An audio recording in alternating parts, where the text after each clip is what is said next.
After the events of the first part, John began to search for his Mustang again in the territory of Abram Tarasov, Vigo's brother. John defeated all of Tarasov's henchmen in a fierce battle that caused the Mustang to crush. John then ended his revenge with the Tarasov after releasing him. He returned home and buried the weapons under the floor again, then chose to give the Mustang to Aurelio for repair. Thought John could return to life like me. But John's world is the world of hunters. When the smell of blood rises, many other sharks will immediately sniff and come. That very night, John received a sudden visit from Santino D'Antonio, an Italian crime boss. We later learn that in order to complete the impossible mission to help him leave the world of assassins, John had to enlist Santino's help and make a marker. This is a metal-like object containing the debtor's blood, which is considered the common contract of the underworld. When required, the debtor will have to do everything to return the creditor's favor. Santino used the marker to demand services from John, but John declined with the reason that he had quit his job. Santino then destroys John's house with a grenade launcher. This time the dog was lucky to survive. John and his dog went to the Continental Hotel. Winston had reminded him of two principles that could not be broken. The first was not to kill in the Continental. The second was not to refuse the marker request. John then agrees to go to Santino to accept the mission. Santino wants John to kill his sister Gianna so he can take her place on the high table. Santino also sends Ares, his mute bodyguard, to observe John. John flew to Italy and stayed at the Hotel Continental Rome. John infiltrates one of Gianna's parties and confronts her. Faced with death, Gianna chose to commit suicide by cutting her wrists. John still fired another shot at her head as if to fulfill the marker. While leaving, John is ambushed by Santino's henchmen, who want to kill him to cover up.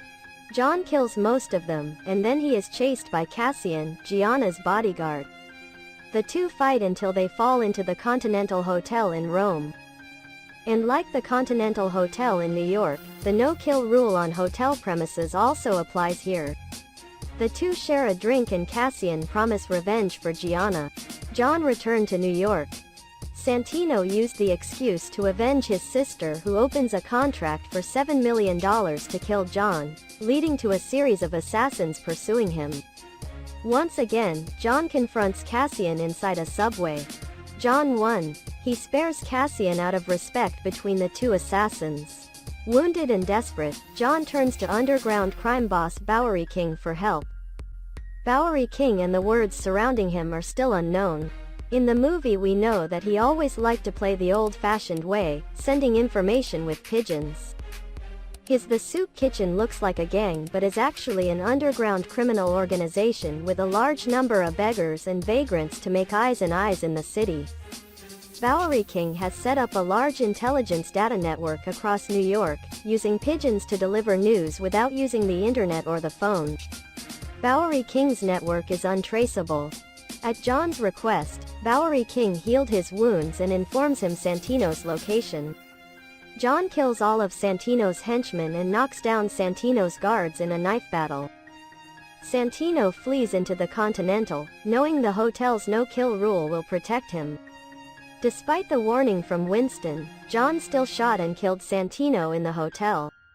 The next day, Winston says that because John broke Continental rules, his membership was revoked and the underworld no longer endorsed him.